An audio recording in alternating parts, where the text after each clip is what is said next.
বন্ধুরা, রোনাস ওয়ার্ল্ডের আরেকটি ব্লগে আপনাদের স্বাগত। এই মুহূর্তে আমরা লাটাগুড়ি ছেড়ে এগিয়ে চলেছি জলদাপাড়ার দিকে। চলে এসেছি অরণ্য ট্যুরিজম প্রপার্টি জলদাপাড়া, যেটা আগে অনেক বেশি পরিচিত ছিল মাদারিহাট ট্যুরিস্ট লজ বা জলদাপাড়া ট্যুরিস্ট লজ নামে। চলুন ভেতরে যাই।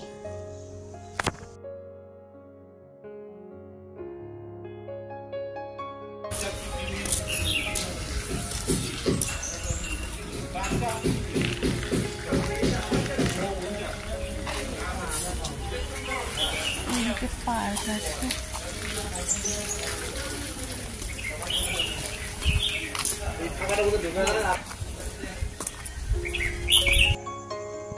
হাঁটতে হাঁটতে এদিকটায় চলে এলাম। এদিকটায় রয়েছে কটেজগুলো, সিঙ্গেল কটেজ পুরোটাই, আর এদিকটা রয়েছে উডেন ব্লকের যে রুমগুলো। এই পাশটাতেও রয়েছে কটেজ। চলুন দেখি রিসেপশনের দিকে যাই।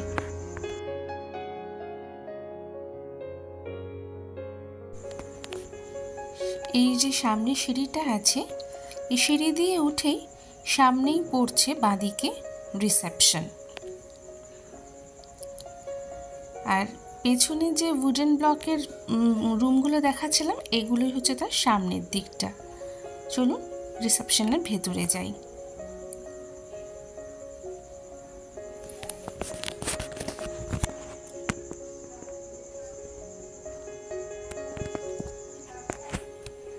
Checking time 12 noon, check out 11 AM।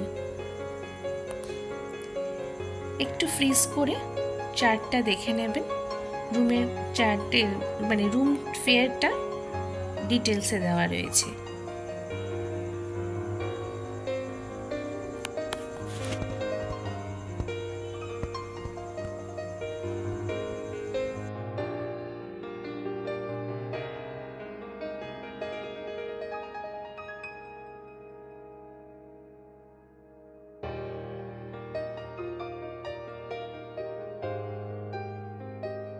চলুন এবার রুমের ভেতরটা ঢুকি। যেহেতু উডেন ব্লক, তো একটা উডেন ফিনিশ দেওয়া রয়েছে। সামনে দুটো কাউচ রয়েছে, নর্মাল যেরকম থাকে, বেড, টেবিল, সাইড টেবিল, আর ক্লজেটটা এই পাশে রয়েছে ক্লজেট রুম হিসাবে। আর এইটা হচ্ছে টয়লেট এরিয়া। এখানে একটা স্টোরেজ রয়েছে, এদিকে ড্রেসিং ইউনিট। খুব সুন্দর একটা রুম কিন্তু এই উডেন ব্লকে। আর এই পাশটা আপনাদের দেখাই, চলুন।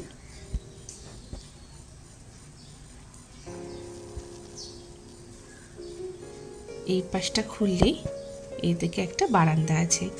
আমরা ওই দিকটায় দাঁড়িয়েছিলাম, দাঁড়িয়ে আপনাদেরকে তখন দেখাচ্ছিলাম এই দিকটা। এবার আপনাদের সাথে একটা জিনিস শেয়ার করি। দেখুন কি সুন্দর ওয়েস্ট বেঙ্গল গভর্নমেন্টের ট্যুরিজম ডিপার্টমেন্টের লোগো দেওয়া একটা ব্যাগের মধ্যে করে এই টয়লেট্রিসগুলো দিয়েছে। টয়লেট্রিস সমস্ত রিসর্ট বা হোটেলেই দেওয়া হয়, কিন্তু এখানে এত সুন্দর করে দিয়েছে, দেখে খুব ভালো লাগলো, তাই আপনাদের সাথে শেয়ার করলাম। নর্মাল ফিশ থালির সাথে এখানকার সিগনেচার বরুলি মাছের থালিও আমরা নিয়েছিলাম। অসম্ভব সুস্বাদু একটি মাছ, এই যে বরুলি মাছের থালি।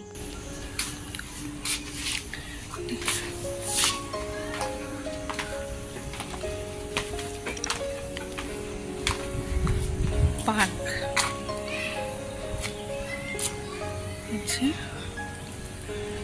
পাশে বলে একটা দোলনাও আছে, বৃষ্টি পড়ছে, হ্যাঁ দোলনা আছে।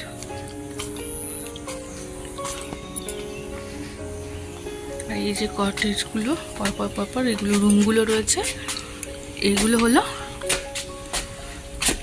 উডেন ব্লকের রুম। এগুলো হলো ব্রিক ব্লক চলে যাচ্ছে। অনেকটা জায়গা জুড়ে এই প্রপার্টিটা।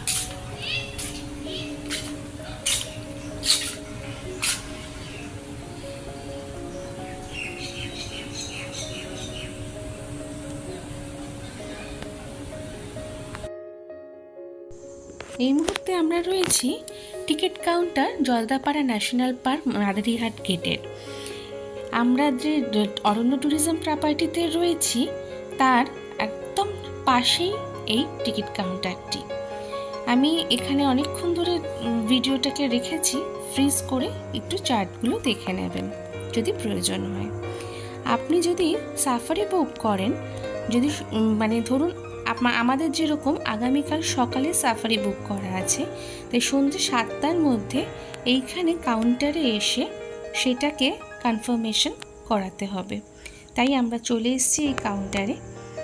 হয়তো এই ব্লগের মধ্যে এটা না দেখালেও হতো, কিন্তু যেহেতু আমরা রয়েছি একদম এই লজের পাশটাতেই এখানে কাউন্টারটা, তাই যারা এখানে বুক করবেন এই সুবিধাটা পাবেন যে আলাদা করে এখানে এসে মানে আলাদা করে এখানে আসতে হবে না। এই যে একটা কাউন্টার রয়েছে যেখানে কার সাফারির জন্য, আর এখানে এলিফ্যান্ট সাফারির জন্য এই কাউন্টারটা। এই মুহূর্তে ট্রলি সাফারি আমরা যখন ছিলাম হচ্ছিল না, তবে অনেক সময়তেই হয়। আর ন্যাশনাল পার্কে ঢোকার রুলস আর রেগুলেশন এখানে রাখা রয়েছে। যারা এই ট্যুরিজম প্রপার্টিতে থাকবেন তাদের এই একটা বাড়তি সুবিধা এখানটাতে একদম পাশেই। আর এটাই হচ্ছে দেখুন রাতের টুরিস্ট লজ, আলোয় আলোকিত। আর সদ্য বৃষ্টি হয়ে গেছে তাই কাদা। আর এটা হচ্ছে ভেতরটা, অসম্ভব সুন্দর। কিন্তু অন্ধকারে এই যে ব্রিজ, এই ব্রিজ ক্রস করে যাওয়া মানা। নিকষ কালো অন্ধকার।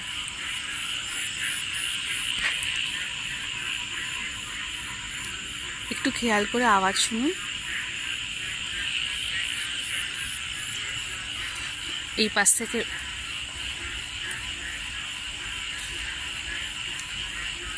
পুরো ঝিঝি পোকার আওয়াজ। এই ব্লগটা এখানেই শেষ করছি। যদি ভালো লেগে থাকে অবশ্যই একটা লাইক করবেন, শেয়ার করবেন, কমেন্ট করবেন এবং সাবস্ক্রাইব করবেন আমাদের চ্যানেলটাকে। দেখা হবে খুব শিগগিরই পরবর্তী ব্লগ এলিফ্যান্ট সাফারি ব্লগে, জলদাপাড়া এলিফ্যান্ট সাফারি ব্লগ। ভালো থাকবেন, সুস্থ থাকবেন। নমস্কার।